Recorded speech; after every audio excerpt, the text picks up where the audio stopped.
Hello, everyone. I'm Matt Lebo from GCTV, and today I'm here with Sarah Celotto from Alex Inc.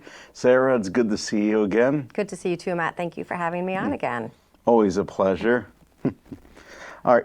Would you be able to introduce yourself for anyone viewing that might not be familiar with you and your work? Sure. Well, as Matt said, my name is Sarah Celotto. I'm the founder and executive director of a nonprofit organization called Alex that I started early 2023. And Alex starts for acceptance, love, equality, and Zinacious. Zinacious is one of those words people think that we actually just made up, but it actually means eager to learn and eager for change, which is kind of where I found myself after my youngest child came out as transgender, and I realized I knew little or nothing of that world. So I decided that I wanted to start this nonprofit organization, partially so that I could start the Guildford Pride event, which we had the first one in May 2023, and it kind of just went from there, sort of evolved from there. So that's who I am. I also have two older sons, so I've got 3 children, and just celebrated 25 years of marriage. Congratulations. Thank you. So yeah, that's kind of really it. All right. And can you tell us more about Alex and what it does? Yes, definitely. So, as I said, Alex, when I wanted to do the Guildford Pride event, I needed a nonprofit organization to sponsor me. And I thought, well, maybe I'll just start a nonprofit organization. So I started Alex, and it took us a while to figure out what direction we were going to go in. We knew that we wanted to sponsor the Pride event. We knew that we wanted to sponsor some kind of educational seminars or educational events. And then we kind of got the idea of sponsoring a queer prom. So there's 6 of us on the board, and we've been together now. And we started off kind of rocky with a couple of people on the board, and then they realized it just wasn't for them, or they didn't have the time. So we've been bringing on and off board members now, but the board members that we have now have been there for a while, and we're kind of all solid together and have the same idea of what we're looking to do. And one of the things that we are looking to do, it's a program that we just launched a couple of months ago, and it's called Trans Care Assistance Program. And basically, we want to financially help anybody, whether it be a family of transgender youth or even a transgender individual themselves. They just may not have the funds to do some of the gender-affirming care that they want to do, such as electrolysis, hair removal electrolysis, even to cover or to help them cover some of their medication that they may need. We can also give guidance as far as legal help or therapy. I mean, Alex itself has a lot of resources on our website. And so anybody can go there and maybe find a resource of something that will help them in a time of need. If somebody goes to our website and is interested in getting financial help in that gender affirming care, they just apply right online, right through our website. And we kind of just go through that process. So at the moment, we have a couple of people who we are helping get themselves to a place where they're comfortable being out there in the world as their new selves. If they're in the midst of transitioning, or they have already transitioned and they just have things that they necessarily can't really afford to do, but really would help them feel better about themselves and more confident. So it's pretty thrilling being able to do that and help them kind of be this great version of themselves that they've always wanted to be. So that's a program that we're running now. We're really proud of it. We've been raising some money for it, and we just kind of want to help. And we realize living in Connecticut, it's a pretty safe space for the trans community, but there's other parts of this country that are not. So this is not just for Connecticut, it's also nationwide. And we want to be able to help people wherever they are. And just try to help them feel as my son is able to feel, which is that his true authentic self. So that program just launched, as I said, probably earlier this year. Took a little bit of time, and I think these programs do take time to really kind of get out there and for people to know about them. So that's the big program that we're working on at the moment. And otherwise, it's a great website for resources, as I said. We just finished the Guildford Pride, so probably in the next few months we'll start talking about planning next year's.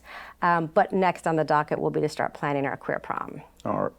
And to find out more info about that new program or just info in general about Alex, where can people go? So just the website is www.alex-inc.org. All right. I'll make sure to put a graphic up for people to That'd be great. look. And I know you're on Instagram. Are Yes. you on other social? Yep, we're on Instagram and Facebook and LinkedIn kind of, but I'm still trying to figure that out. Okay. So basically you can find us mostly on Instagram and Facebook right now. All right.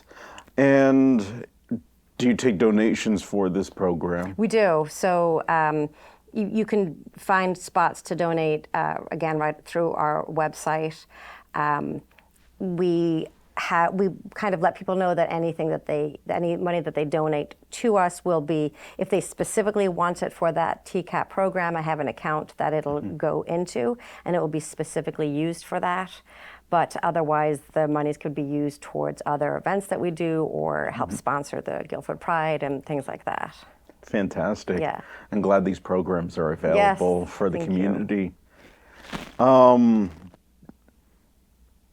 It kind of covers, but broadly, is there a mission statement for Alex? There is a mission statement, and it's really just one of the things that we wanted to do was to create safe spaces or help create safe spaces, which is where Guildford Pride came in. We wanted to create a space that adults, youth, families could come to in a very open, affirming, loving space. So that is very much part of our mission, is to create spaces like that. The queer prom also falls into that. That's a event that we run in December, and we'll be running our third one this coming up December. Our first one we did on our own. Our second one we collaborated with North Haven Pride. I'm friendly with the founder, or the one who started North Haven Pride. So we got together as committee members and we decided to do that prom together. And we'll probably do that again in December. Again, that creates a magnificent safe space for these kids. And these are kids who can't necessarily go to school how they want to, can't necessarily go to the prom as they want to, or don't even go to the prom because they just don't feel like they fit in. And so they know that they can come to this event and they'll be welcome, and it's just very inclusive and it's fun. And watching these kids kind of just run around together and dance and sing and eat and laugh and coming however they want to dress, it's just amazing. So we love that. So the mission statements cover safe spaces like that. And then there's also an education component of it. So we recently, one of the other things that we sponsor is a podcast that we started a couple of months ago. And I am very good friends with Tony Ferriolo, who is the youth director of Healthcare Advocates International. And he and I decided that we would kind of just start this podcast together. It's called Prideful Connections, and maybe you can include that website with the information. And that we release episodes every 2 weeks with that. That is also something that Alex sponsors. We have some really interesting guests on it. We've just released yesterday's episode, has actually one of our Alex board members who is a trans female. We also have had a couple of pastors. One is transgender, one is non-binary. We've had a father of a trans girl. We've also had a doctor on there who specifically helps youth with their gender affirming care. So we've also had a lawyer on there who has kind of helped specifically in today's environment help direct where families should be going as far as making sure that they are that their kids are safe and that their kids are covered with whatever legal stuff that they need. So this is a way that we feel we get the education components out there, because what we were doing initially was we would have little events, education events, and I was noticing that people came, but they were all already allies. And I don't think we were reaching the people that we really wanted to reach, which were the people that had the questions, that were unsure, and felt that if they asked the questions or if they said something, they would be completely called bigoted or all sorts of things. And I think it's important that we're able to have these conversations, that we're able to just sit down and listen to each other and speak to each other. So the podcast is a great way of doing that, because we can get people out there and have a conversation with them, and then we have listeners who learn from them. They learn from our conversation. I've had so many people say to me, oh my gosh, I've learned so much just listening to the podcast. I didn't know about this, or I didn't know about that. And it sets them in an environment where they can listen to it in their car, or they can listen to it at home, or they can listen to it at work, and they're not feeling like, stressed out about who's watching them listening to it, or anything, like who's inside their mind while they're listening to these things. So I think the podcast is just a great additional tool that we have out there for education purposes, and stories. People's real stories are there. So, And going to the queer prom, how did that event come about? My youngest went to a queer prom up in West Hartford, or Hartford, I think, in June of 2023, and he absolutely loved it. And I thought, well, maybe we can do one sort of down near the shoreline. And that's kind of how that idea came up. So got the committee together, and that's what we did. It's also just knowing a lot of kids. And these are not just LGBTQ kids. There's a lot of kids that are just not comfortable for whatever reason going into their own prom. And so therefore they just don't go. So I thought, well, let's just have one where anybody can come, whether they're gay or not, or they're transgender or not, or however they identify, and know that they're going to be accepted and loved for just who they are, and know that they could have fun and again, laugh and just be themselves for the night. So I just feel that there was, the more I heard about who was going to a prom and who wasn't, and why they weren't, and who was uncomfortable, I thought, well, maybe we can do one that is just easy for anyone to go to. So that's kind of how that came out. And then we did that in December of 2023, and then it was successful. Kids had a great time, and just decided we'd go from there. Great. All right, you recently had your annual Guilford Pride Month, Sunday, May 18th. How did it go this year?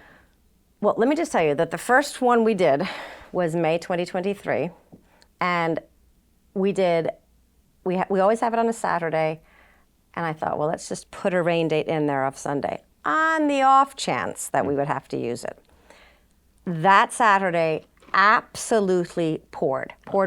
And we knew it going up, thank goodness, so we were able to change it to that Sunday. And the Sunday, so our very first Pride event, was an absolutely beautiful day. Beautiful day. You couldn't ask for a nicer day. So it worked out really well. So I said at that point, moving forward, we have to always have a rain date. Because you put a lot of work, as you can imagine, into these. And it's very disappointing when the rain comes down on you. So the second year, again, we had the Saturday and the Sunday rain date, and we watched the weather, and we were all like, okay, looks like it's going to be okay on that Saturday. Even on the Friday, the day before, it looked like it was going to be okay. 8 o'clock in the morning, I'm in my garage, getting into my car, had to go out for a second outside, and I thought, I saw rain. And I texted the committee, I said, is it raining? And they all jumped on their weather apps, and they were like, yeah, but it's just a passing shower, but it rained the entire time. It just, people still had fun. There was some vendors that didn't come, and I understand that. And of course it was cold, and we were all soaking wet, and we had our parade, which was, everybody was just dripping wet walking through it. So it was a truly disappointment to the committee everybody else said, you know, it was great, it was fine, we brought an umbrella, we enjoyed ourselves. But for the committee, it was like, God, we worked so hard. And it was just really disappointing. So this one comes around, and I thought, this isn't going to happen again. There's no way. We're definitely going to be able to have it on May 17th, on that Saturday, no problems. Sure enough, it showed that there was going to be rain, rain, rain, rain, rain. And we made that decision on the Wednesday or Thursday to change it to the Sunday. When the Saturday came, there was, I don't think, any rain, but it was a little humid. Yeah. So Sunday turned out to be a beautiful day. Yeah. And I could not be happier with how it turned out. It really, like, everything went well. We had probably over 80 vendors there, some community partners who were just there to kind of give educational information out about what they do and what they offer. And then some amazing vendors who make things and, you know, jewelry, all sorts of things that I don't even know where they come up with half the ideas of what they do. Very, very talented people. So then we had food trucks and great entertainment. It all just went really well that at one point the committee, we all looked at each other and sort of said, yeah, this is actually working. Like, it was about 11:45. Everything was all set, supposed to start at 12 o'clock. And we all sort of went, okay, let's do this. But it was beautiful. It was a really, really great day. I'm glad. Yeah, thank you. Did you have a parade this year? We did, and we had a few more people in it. I feel like these things take a bit to come up year after year, but we did have a parade. And I what I noticed about this year is we would put a post out on social media, and it would be immediately reposted, and I thought, okay, this is organically working now. This is like, finally, I shouldn't say finally because it was only 3 years, but it is that the Guildford Pride event is just a thing now. That's how I feel. It's every May, it just happens, people know it's going to happen, and it's just going to organically happen. Well, your organization has worked hard over the past few years, and this just shows how well you're doing. Yeah, thank you. And the need for it, right? And it's just, it's a great fun day. It isn't anything that's inappropriate. It isn't anything that should make anybody uncomfortable. It's just a really fun day. And you can see that with the families that are all there and the young children that are running around. And then the young adolescents who are there wearing, you know, whatever they want to wear to feel comfortable for that day, so. Now, what was the parade like? Who participated in it this year? So my son always heads it off in a golf cart that a friend of ours and a committee member brings. And so he was in there with this couple of his friends, so he starts it off. And then we have this very long, I think it's about, oh gosh, I don't even know, maybe 25-foot flag that is held, behind us. And we usually, I mean, there was a good amount of people holding it. At first, we sort of thought, oh my gosh, we need to get people because it's a really big flag. And people started calling, hey, come over, get on the flag. And then next thing you know, you look behind and there was just a ton of people on either side holding the flag. So that was beautiful. Then there's, I know First Church was there. They always create T-shirts every year. And so there's a bunch of them there. They have a sign that they hold. They all have their T-shirts. Then there's different shops and stores, not specifically from Guildford, but some of the vendors have brick and mortar places, so they had their own signs and people that walk with that. And then, like, kids, there was a bunch of kids that were walking, and there's just families and people that just kind of wanted to be a part of it. We also had Arthur Murray, which was wonderful. They haven't been in our parade yet, so they were there, and they mentioned to me, and I've been wanting to do this, but maybe next year we do some sort of float or something. So that would be great. It would be so great. I think we might be getting to the point where we can start really talking about doing that and just, again, making it bigger and bolder. Now, you mentioned Arthur Murray. Would you be able to explain who they are? Yeah, so Arthur Murray, is the kind of a professional dance studio that we have right downtown. And people go there to learn how to dance. So I know probably some people go just to learn how to dance at their wedding, but there, if you want to learn ballroom dancing or any part of these different dances, that's what they give lessons for, and it's fantastic people, fantastic company, and just it's a lot of fun. My husband and I went and did about 6 or 8 weeks of dance lessons there, so it was just a lot of fun. So it's a great way to get out of your comfort zone. and do something that you may be kind of interested in doing. They really are great with teaching you and making you feel comfortable. So we were thrilled to have them involved this year. Oh, great. Now, what activities were held at Pride? So we had a great youth area that had face painting that probably about an hour before the event was going to end, we had somebody come and say, we need more face painters, because the people that we had doing the face painting were exhausted because it was just constantly one face after another after another. So that was a great, great problem to have. Yeah. Our youth area is run by Stacy Mayer. She has a heart of gold. She has been on your show a couple of times. But so she runs all of the youth area and comes up with all the things that we do in there. We also did story time with a pretty well-known drag queen named Yuha Hamasaki, and I don't remember what season, but they did win one of the seasons of RuPaul. So she was there, and she did a little story hour with the kids, which was just beautiful to watch. And then she did a show, about a half-hour entertainment, and she was great. And we had Carrie Ashton. She started it off for us. She's always great to have on, and this is her third year being with us. And then we had two kind of local bands. One was called Welch's Jam. It was a father-daughter duo who I think they're pretty well known in the town of Guilford. Their family anyway is very musical. And the other one, I can't remember his name, but it's called the Little Meadow Band. Young kid, his first name is Tyler, I can't remember his last name. And Maeve is also, does that with him, the two of them, but unfortunately she wasn't able to come on the rain date. So it was just him, and he did a fantastic, fantastic job. Oh, great. So it's just great to have the local talent there. And we have an awful lot of it in Guilford. Yeah. So, and to kind of show sort of the family dynamics there was great. So we had that, and then we had the parade, and then we had the huge flag that we always lay out on the green, and that's belongs to Scott Seitz. And so he brings down both of those flags for us, the one that's carried in the parade and then one that lays all the way down the green. It was a bit windy in the morning, so they had a bit of difficulty trying to figure out how to put it on the ground so that it wasn't blowing all over the place. But we had that, and I mean, that was really it. And again, as I said, over 80 vendors, so it was a lot to see and a lot to do. Oh, fantastic. Yeah. Sounds like it was a great time. It was a great time. Could you put an estimate of how many attendees were there? Matt, people always ask me that, and I'm like, how do people know that? I don't know how to figure that out. I would say over 1,000. It's so hard because people come and go all day long over the 4 hours, but there wasn't a time when it wasn't packed.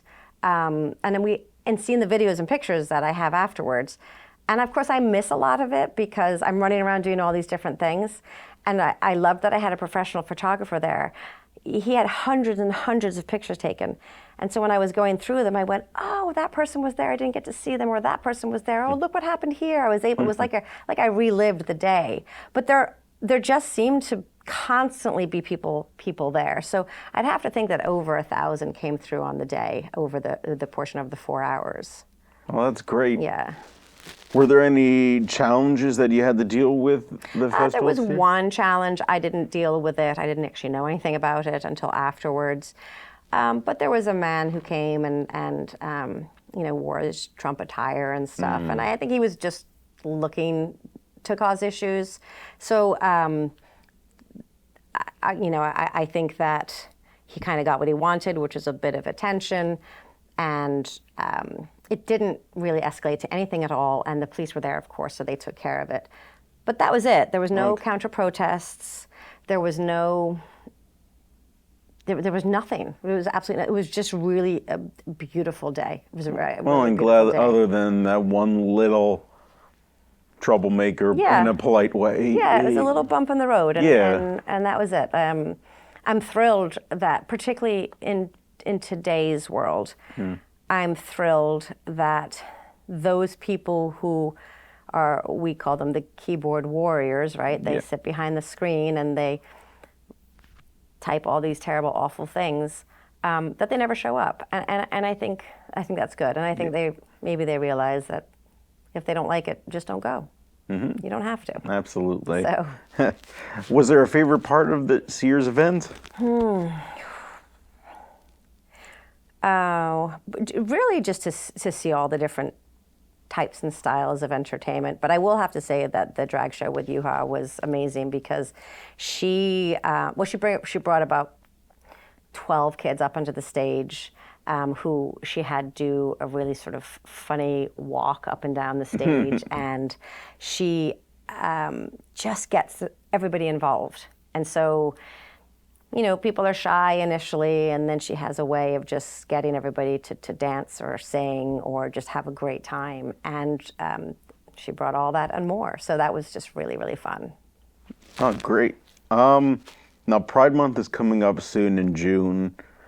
Does Alex have anything planned? So, no, because I'll tell you right now, because basically we look at June as a month to relax as Alex, but we also go to other Pride events at that point. So we'll be going to the North Haven Pride, which is in a couple of weeks. And that way I can get Alex more out there and kind of get information out there as to what we do and what we offer. And obviously we'll have information about Guildford Pride and all that. But, I try to just go to a couple of Pride events, probably 3 or 4 over the summer. We'll go to definitely the North Haven and definitely the Madison one. And I think I just kind of use that as a time to really get ourselves out there. And then, to be honest, our committee is exhausted. One of our board members is like hugely involved in everything. So his month of June, he's just all over the country, basically. So it's a time to kind of rest and then get ourselves out there to other Pride events. This is one question that I just didn't write down, but just remembered.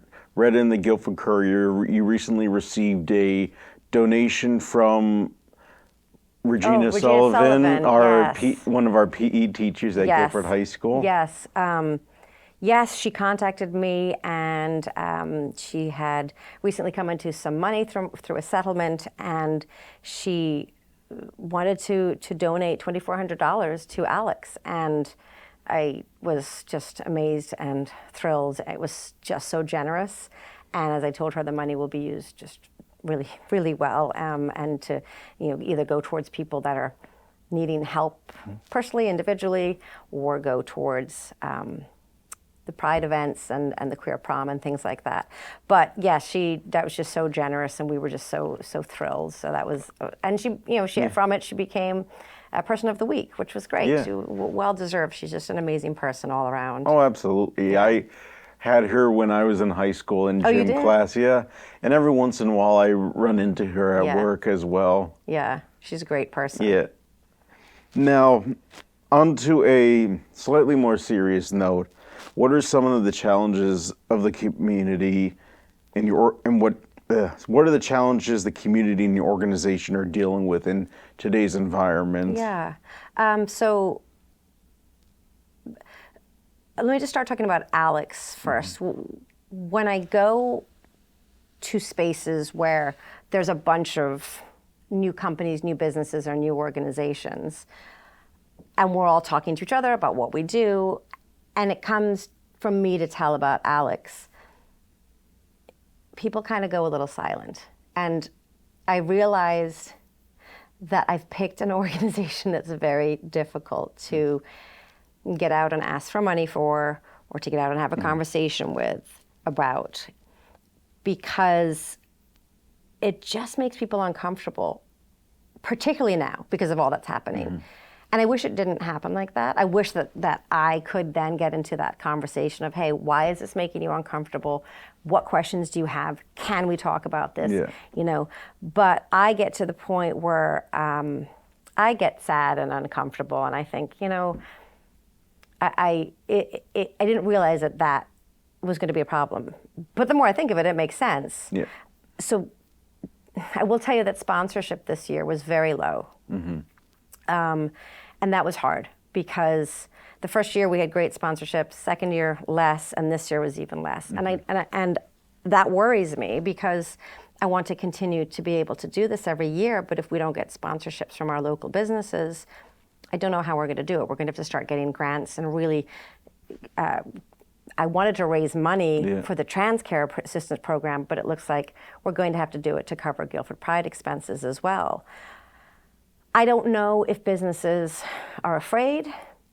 I don't know if businesses are looking at this as, oh, great, I don't have to get involved because government says I don't really need to and I really shouldn't, so I'm not going to. But also I know that economically it's difficult and people are struggling and businesses are struggling. So I look at all those different things and I think, okay, I'm not going to take it personally. We just have to keep moving forward. And we were fortunate enough that we had made enough over the last couple of years that we were able to cover the expenses. And we probably brought in exactly what we spent this year, which was good. So we covered that. But so that when I ask for money or ask for grants, it's to a specific LGBTQ places, right? So that makes it a little bit more difficult. On a personal note, of course, I worry for my 18-year-old son. He just turned 18, which we thought, great, he's an adult. He's not going to have to worry about any gender-affirming care issues or anything that they might want to try to ban for minors. However, they decided to make it 19 and under. So he worries about that a little bit, and I worry about that a little bit. And then I mostly worry about my friends who have young transgender youth, young transgender kids, and what it's going to be like for them. Are they going to be able to access the life-saving care that they need? And you don't know what that care is like or how much it's needed until you have a transgender child who needs it, or transgender family member. I didn't know anything about it before. In fact, I probably had, really ignorant views of it. And that's kind of why I get myself out there, just to really talk about it and the importance of talking about it. And the truth of the matter is, I'm pretty sure that my 18-year-old would not be here if he was not able to receive the care that he needed a few years ago and continue to receive. He's in a great place, but it's taken a lot to get here. It's taken a lot on our family, and it's taken a tremendous amount on him. So I worry about our government reversing this for him, but then stopping it for these young kids that are going to come up in the path. So on a serious note, it's scary, it's sad. The misinformation out there is just cruel. It's so very untrue. And one of the things that upsets me is when I see people on Facebook who are just reposting things that they see somewhere, and they're really not true. And I don't know why they do that. I really don't know. I mean, all it does is just hurt people. Hurt a community that is already hurting. And it's only 1%. 1%, a very, very small amount. So I do worry about that. And the other thing, too, is my child and the transgender community, they just want to live their life. They don't bother anybody. They're not bad people. They're quite amazing people, actually, because of all that they've been through.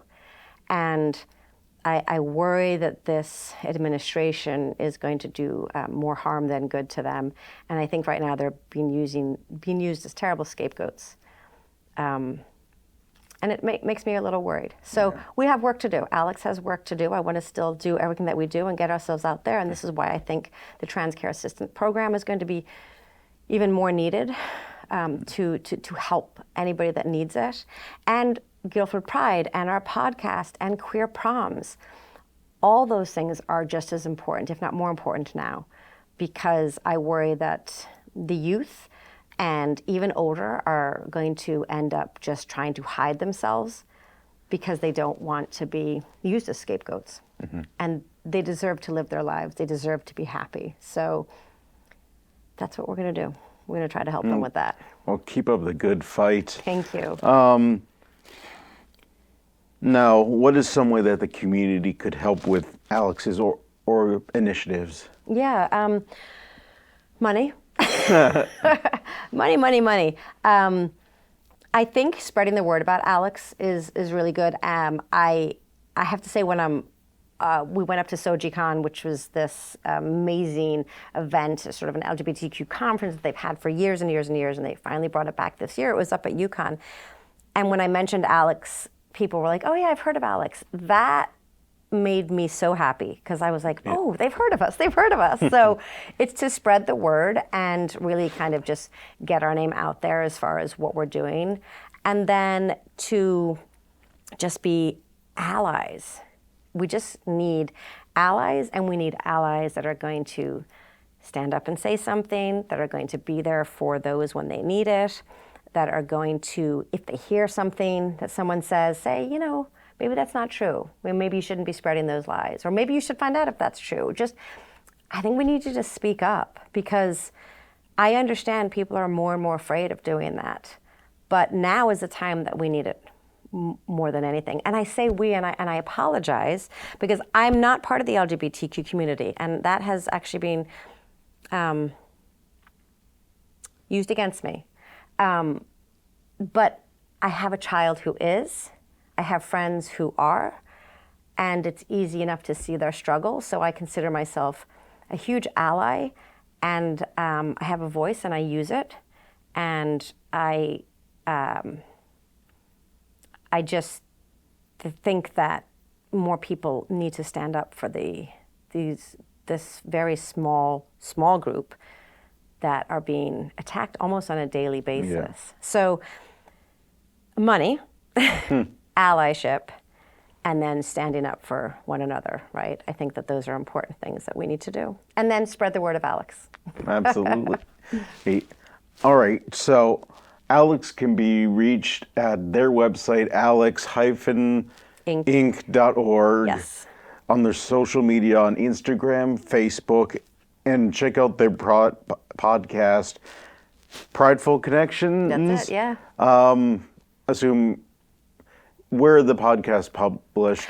Yeah, so it's Anywhere. on everywhere, Apple, Spotify, YouTube. But I'll give you a link that you can put on, and when you click that website, it brings you to our own website, and it shows you everywhere you can listen to it, gives you a little bit of a background about myself, my co-hosts, and you can find all of the episodes on there as well.